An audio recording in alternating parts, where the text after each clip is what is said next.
चैतन्याचे वारस आपण सारे, विद्वेषाला उखडून फेकूया, स्नेह मैत्रीचे बंध गुंफूया, जगण्याला या मिळून भिडूया। RK डिजिटल केबल सर्व्हिस आणि KTV परिवारातर्फे सर्वांना गुढीपाडवा म्हणजेच हिंदू नववर्ष दिनाच्या मनपूर्वक शुभेच्छा। आणि आता वळूया ठळक घडामोडींकडे। गुढीपाडवा म्हणजेच हिंदू नववर्ष दिन रत्नागिरीसह जिल्ह्यात उत्साहानं आणि आनंदानं करण्यात आला साजरा। अर्ज छाननीत स्वाभिमानचे उमेदवार निलेश राणे यांनी युतीचे उमेदवार विनायक राऊत यांच्या अर्जाला घेतली हरकत। न्याय न मिळाल्यास उच्च न्यायालयात याचिका दाखल करण्याचा दिला इशारा। आणि गुढीपाडव्यानिमित्त रत्नागिरीसह जिल्ह्याच्या अनेक भागात जल्लोषपूर्ण वातावरणात काढण्यात आल्या नववर्ष स्वागत यात्रा। यानंतरच्या बातम्या थोड्याशा विश्रांतीनंतर। समंदर की गोद में पला है तू, अंगड़ाई लेते ही लहरें शुरू। आज यौवन की मस्ती छोड़, ले चलता हूं तुझे एक नए मोड़। आजा तुझे मां पुकारे अब, छेड़ देते हैं बीच से कुछ शरारत हंसी। गले लगा ले उसे ए फकीर, इंतजार कर रहा है तेरा तो, चल दे देते हैं उसे फसल की खूबसूरती तो।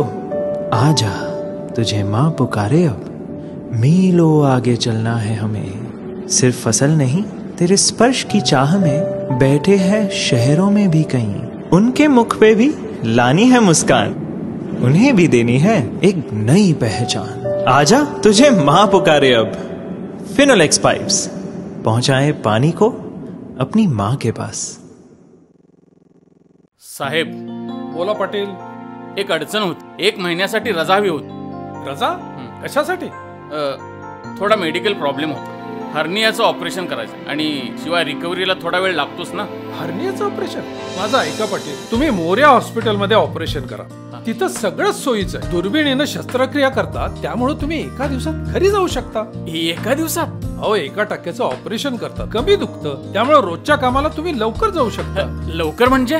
म्हणजे 7 दिवसात। शेतकरी, नोकरदार आणि बिझनेसमॅन साठी एकदम बेस्ट। शिवाय पुन्हा हर्निया होण्याची भीती नाही। ते ठीक आहे सर, पण ते जड सामान उचलायचं वगैरे? अहो, त्याचंही टेन्शन नाही, तेही करू शकता। फास्ट रिकव्हरी, शिवाय पैसा आणि वेळेची बचत।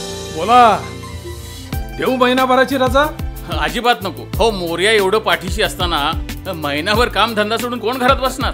साहेब, मी आता थेट मोर्याच गाठतो। Morya hospital, E ward, Rajarampuri, 9वी गल्ली, कोल्हापूर। आणि आता वळूया सविस्तर वृत्तांताकडे। गुढीपाडवा म्हणजेच हिंदू नववर्षानिमित्त रत्नागिरी आणि परिसरामध्ये विविध स्वागत यात्रांचं आयोजन करण्यात आलं होतं।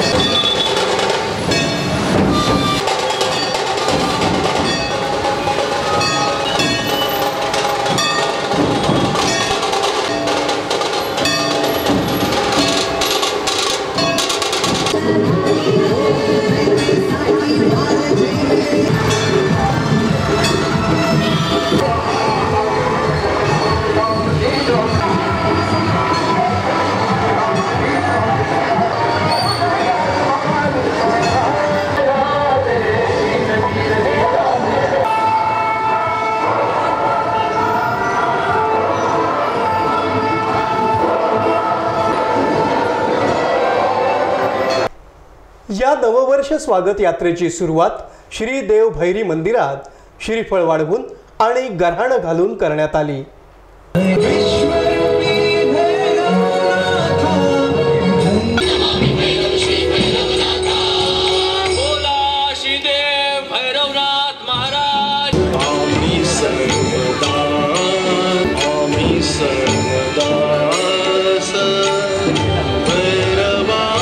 केली जाते सवरली जाते। त्याप्रमाणे भैरी मंदिर देवस्थान आणि पतित पावन मंदिर संस्था यांच्या संयुक्त विद्यमाने जी शोभायात्रेचा कार्यक्रम गुढीपाडव्याच्या निमित्तानं आयोजित केला जातो त्याप्रमाणे त्या कार्यक्रमाला आता त्या ठिकाणी सुरुवात होते। मंदिर काँग्रेस भवन गोखले नाका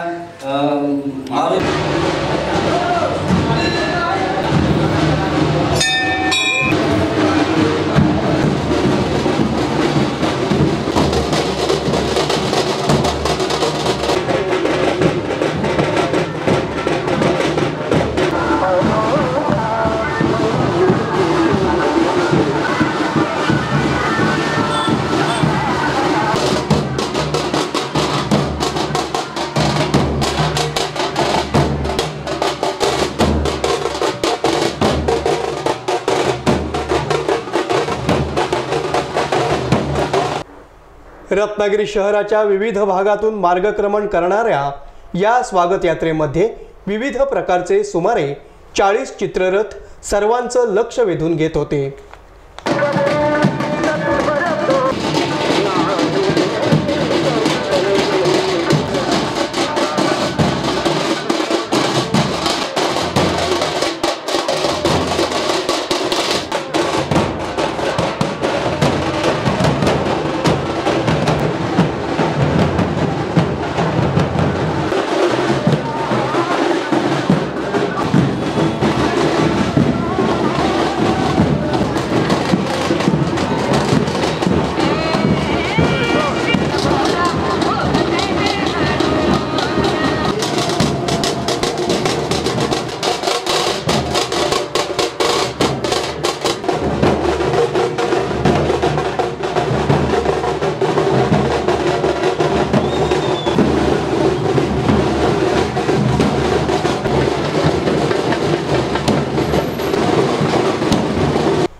गुढीपाडवा म्हणजेच हिंदू नववर्षानिमित्त रत्नागिरी येथे काढण्यात आलेल्या भव्य स्वागत यात्रेमध्ये रत्नागिरीकर मोठ्या संख्येने सहभागी झाले होते।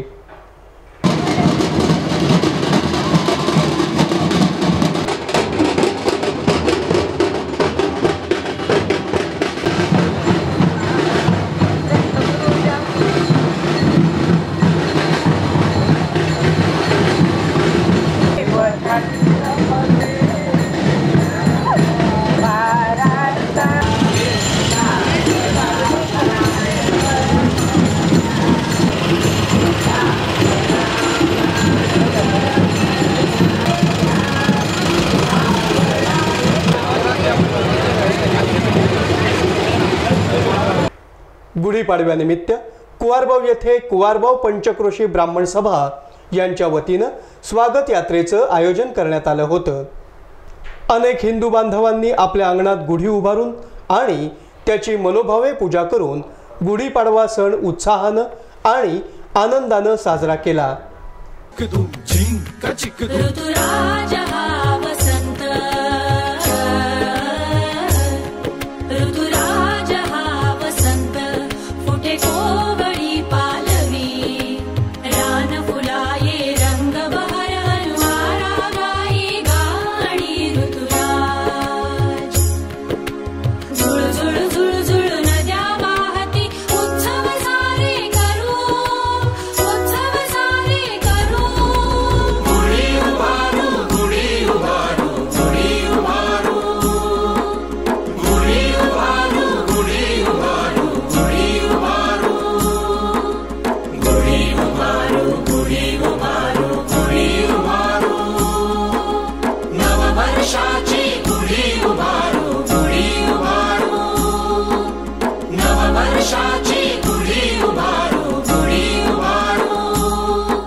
दरम्यान रत्नागिरीसह राजापूर, लांजा, चिपळूण, खेड, दापोली आदी ठिकाणी गुढीपाडवा म्हणजेच हिंदू नववर्ष दिन स्वागत यात्रा काढून आणि गुढी उभारून साजरा करण्यात आला।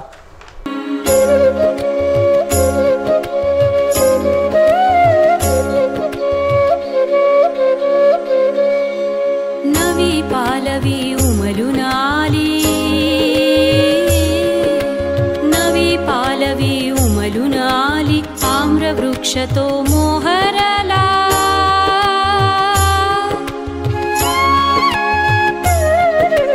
नवी पालवी उमलून आली आम्रवृक्षतो मोहरला भ्रमरांचे ते गुज ऐकुनी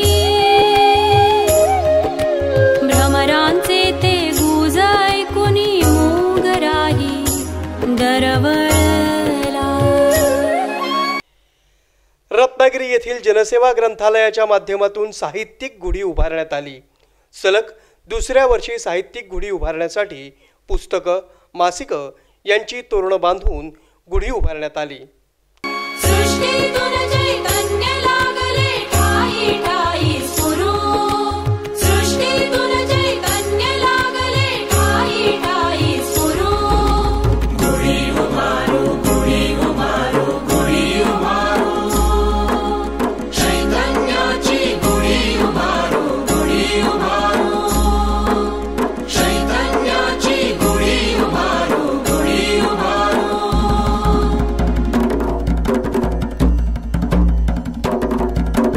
दैत्यमर्दना दैत्यमर्दना दैत्यमर्दना दैत्यमर्दना दैत्यमर्दना दैत्यमर्दना दैत्यमर्दना दैत्यमर्दना दैत्यमर्दना करुणी परतला राम राजा घरी.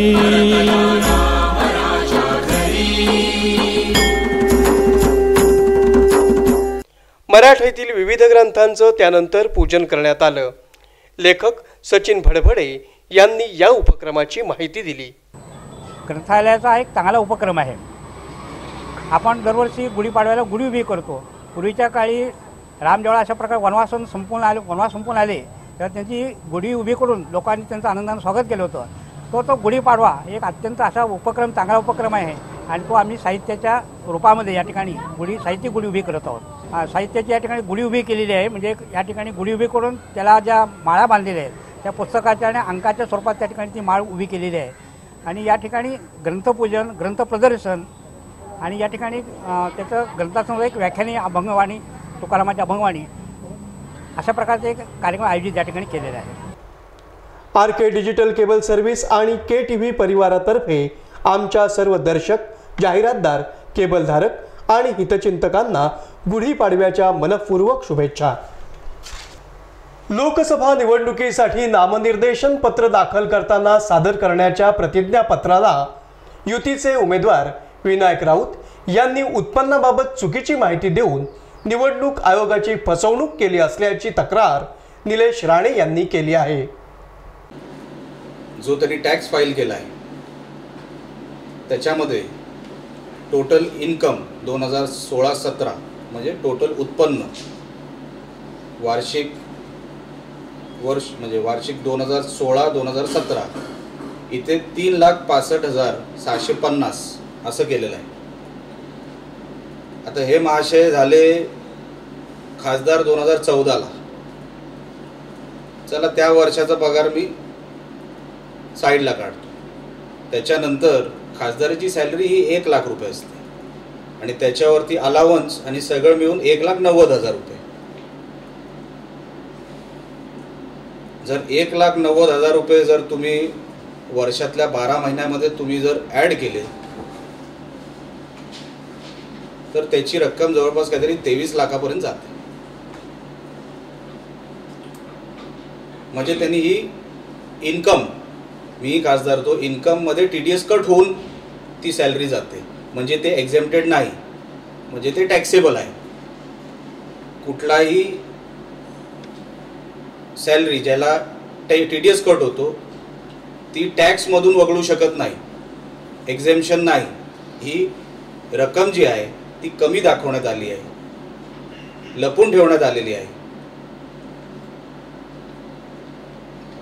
किंवा रिफ्लेक्ट होत नाही. असंच फायनान्शियल इयर 15-16 आणि 14-15 मी हे फक्त ते खासदार आहेत तेव्हापासूनच मी फक्त तुम्हाला ह्याचं करतोय. दुसरं त्यांचं ॲग्रिकल्चर जमीन आहे, त्यांची ॲग्रिकल्चर जमीन आहे, त्याचं उत्पन्न कुठेही दाखवलेलं नाही, त्याचाही उल्लेख नाही. बँकेमध्ये 4 लाख रुपये जमा आहेत सेव्हिंग म्हणून. आता त्याचं जे व्याज मिळत असेल, जे काय 5% किंवा जे काय व्याज मिळत असेल, त्या रकमेचा कुठेही उल्लेख नाही फॉर्ममध्ये.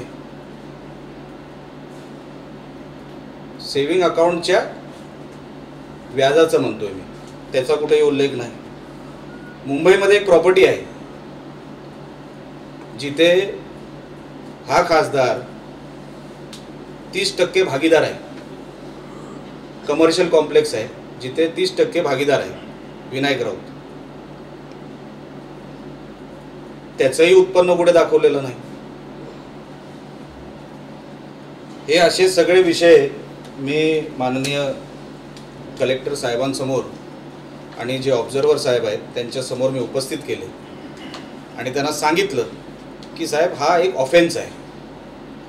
आपलं उत्पन्न लपवणं किंवा कमी दाखवणं हा एक सिव्हिअर ऑफेन्स आहे. ह्या कारणावर विनायक राऊत यांचा फॉर्म रिजेक्ट झाला पाहिजे. हे माझं सबमिशन तुमच्याकडे आहे, हे माझी मागणी तुमच्याकडे आहे. आणि मी ऑब्झर्वर साहेबांनाही सांगितलंय की मी ह्याच्यावर एक रिटर्न लेखी तक्रार त्यांच्याकडे मी देणार आहे. रत्नागिरी येथील रायगड या आपल्या निवासस्थानी आयोजित पत्रकार परिषदेत बोलताना रत्नागिरी सिंधुदुर्ग लोकसभा मतदारसंघाचे उमेदवार निलेश राणे यांनी अर्ज छाननीमध्ये विनायक राऊत यांच्या अर्जाला हरकत घेतली आहे. 23 एप्रिल रोजी होणाऱ्या रत्नागिरी सिंधुदुर्ग लोकसभा निवडणुकीकरता एकूण 13 उमेदवारांनी अर्ज दाखल केले आहेत. या अर्जांची छाननी जिल्हाधिकारी तथा निवडणूक निर्णय अधिकारी सुनील चव्हाण यांच्या प्रमुख उपस्थितीत पार पडली. त्यावेळी निलेश राणे यांनी विनायक राऊत यांच्या अर्जाला हरकत घेत उमेदवारी अर्ज रद्द करण्याची मागणी केली आहे. आणि माझं ऑब्जेक्शन ऐकल्यानंतर काँग्रेसचे उमेदवार नवीनचंद्र बांदिवडेकर यांचे प्रतिनिधी सन्मान्य अशोक जाधव यांनी माझ्या तक्रारीला दुजोरा दिला. त्यांनी सांगितलं की ही तक्रार बरोबर आहे आणि ही जी निलेश राणे तक्रार करतायत हीच आमची सुद्धा तक्रार आहे, असे त्यांचे प्रतिनिधी सन्मान्य अशोक जाधव यांनी कलेक्टर साहेबांसमोर सांगितलं. त्याच्यावरती कलेक्टर साहेब जो काय निर्णय देतील किंवा ऑब्झर्वर साहेब जो काय निर्णय देतील तो बघू आम्ही. निवडणूक अधिकाऱ्याने जर का आपण घेतलेली हरकत मान्य केली नाही तर आपण उच्च न्यायालयात याचिका दाखल करणार असल्याचं निलेश राणे पत्रकारांजवळ बोलताना म्हणाले. पण आम्ही जेव्हा कलेक्टर साहेबांना विचारलं की साहेब ह्याच्यावरती तुम्ही रुलिंग द्या, तर कलेक्टर साहेबांचं म्हणणं असं की ते स्वतःहून ह्याच्यावर रुलिंग देऊ शकत नाही. तर त्या कारणामुळे मी रिट पिटिशन फाईल करतोय हायकोर्टामध्ये. ह्यांच्या ॲफिडेव्हिटवर खासदार विनायक राऊत यांच्या ॲफिडेव्हिटवर मी रिट पिटिशन फाईल करणार आहे की त्यांचा फॉर्म हा रद्द झाला पाहिजे. ते उमेदवार असू शकत नाही, त्यांनी त्यांची ती ही सगळी जी काय माहिती आहे ही लपवली आहे किंवा कमी दाखवली, हा एक सिव्हिअर ऑफेन्स आहे. आणि म्हणून कलेक्टर साहेबांच्या सांगण्यानुसार मी रिट पिटिशन फाईल करणार आहे आणि ते आल्यावर तुम्हाला मी कळवीनच. भाजप सेना युतीचे उमेदवार विनायक राऊत यांच्यात हिंमत असेल तर त्यांनी विविध विषयांवर चर्चा करण्यासाठी एका व्यासपीठावर एकत्रित येऊन चर्चा करावी असं खुलं आवाहन निलेश राणे यांनी दिलं आहे. मला तुमच्या समोर एक आवाहन त्यांना करायचं आहे. इंग्लिश येत असेल आणि इंग्लिश बोलायची अवकात असेल ते एका व्यासपीठावर या, खासदारकीवर चर्चा करूया 5 वर्षाची. तुम्ही तुमच्या 5 वर्षाची करा, मी माझ्या 5 वर्षाची करतो. कारण का राणे साहेबांबद्दल जे काही विनायक राऊत बोलला, विनायक राऊतची तेवढी अवकात नाही. आणि जर एवढं जरी विनायक राऊतला लक्षात आलं असतं की जर आक्षेप तुम्ही नारायण राणेवर घेताय म्हणजे खरा आक्षेप तुम्ही बाळासाहेब ठाकरेंवर घेताय. कारण का ज्या माणसाने साहेबांना मुख्यमंत्री केले म्हणजे तो निर्णय चुकीचा होता का असं तुम्हाला म्हणायचं आहे का? म्हणून नेहमीप्रमाणे बिनडोक, ज्याला डोकंच नाही असा खासदार आपल्याला रत्नागिरी सिंधुदुर्गाला मिळालेला आहे. आणि परत एकदा जे काय बरळलं आहे त्याचं उत्तम उदाहरण म्हणजे परवाची त्यांची पत्रकार परिषद. त्यांनी एका व्यासपीठावर यावं, इंग्लिशमध्ये 10 वाक्य बोलावी, मॅट्रिक्युलेट सोडून द्या, ते पाठांतर करून आल्यासारखा बोलत होता. आणि म्हणून विनायकरावची खरी अवकात काय ती बघायची असेल शिवसैनिकांना सुद्धा निलेश राणे आणि त्याला एका व्यासपीठावर बोलवा, इंग्लिशमध्ये चर्चा घडवून आणा. मग कोण 10वी नापास आहे आणि आम्ही का तुला 10वी नापास म्हणतो हे लोकांनाही जरा कळू द्या. खंबाटा विषयात खासदार विनायक राऊत यांनी चुकीची माहिती देत सर्वांची दिशाभूल करण्याचं काम केलं आहे असा घणाघाती आरोप माजी खासदार निलेश राणे यांनी पत्रकार परिषदेत करून विनायक राऊत यांच्यावर कडक शब्दात टीका केली आहे. या खासदारांनी परवा पत्रकार परिषद घेतली आणि नेहमीप्रमाणे खालच्या शब्दामध्ये एकदम टपोरी असल्यासारखा शब्द वापरून खोटं बोललेलं आहे. खोटं काय बोललं आहे याचं मी तुम्हाला यादी वाचून दाखवू शकतो. मी त्यांचं म्हणणं होतं की ज्या एग्रीमेंटवर सही झाली आहे त्या एग्रीमेंटवर नितेश राणेची पण सही आहे किंवा महाराष्ट्र समर्थ सेनेची पण सही आहे. विषय लक्षात घ्या, ज्या सहीचा उल्लेख ते करतायत मुळातच अशी सही फक्त मान्यता प्राप्त संघटनाच करू शकते, इतर कुठली संघटना करू शकत नाही. ज्याला मान्यता नसते ते ऑब्जेक्शन उचलू शकतात. असे ऑब्जेक्शन कधी कधी उचललेत ह्याची यादी माझ्याकडे आहे, डॉक्युमेंट माझ्याकडे आहे. नितेश राणेंनी कधी कधी कंप्लेंट केली आहे की तुम्ही 3ऱ्या टप्प्याचा पगार कधी देणार आहात, का दिला नाही. आमचे उपाध्यक्ष, आमचे जनरल सेक्रेटरी, लेबर कमिशनरपासून लेबर कोर्टापर्यंत सगळे जे काय अर्ज किंवा सगळे जे काय कंप्लेंट आम्ही केले ही यादी माझ्याकडे आहे, कंप्लेंट केलेल्याची किंवा लेबर कोर्टामध्ये तक्रार केलेल्याची की शेवटचा टप्पा तुम्ही का दिला नाही. आणि सारवासारव करून तुम्ही शेवटचा टप्पा हा शिवसेनेला दिला म्हणजे खासदार विनायक राऊतला दिला आणि पर्यायाने उद्धव ठाकरेला दिला,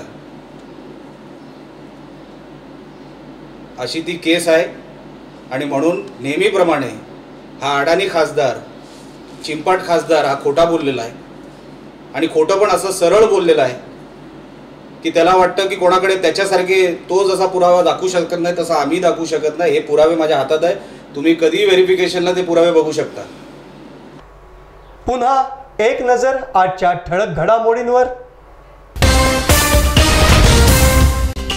गुढीपाडवा म्हणजेच हिंदू नववर्ष दिन रत्नागिरीसह जिल्ह्यात उत्साहानं आणि आनंदानं करण्यात आला साजरा. अर्ज छाननीत स्वाभिमानचे उमेदवार निलेश राणे यांनी युतीचे उमेदवार विनायक राऊत यांच्या अर्जाला घेतली हरकत. न्याय न मिळाल्यास उच्च न्यायालयात याचिका दाखल करण्याचा दिला इशारा. आणि गुढीपाडव्यानिमित्त रत्नागिरीसह जिल्ह्याच्या अनेक भागात जल्लोषपूर्ण वातावरणात काढण्यात आल्या नववर्ष स्वागत यात्रा. याबरोबरच आजचं हे बातमीपत्र संपलं. पुन्हा भेटूया पुढील बातमीपत्रात. तोपर्यंत नमस्कार.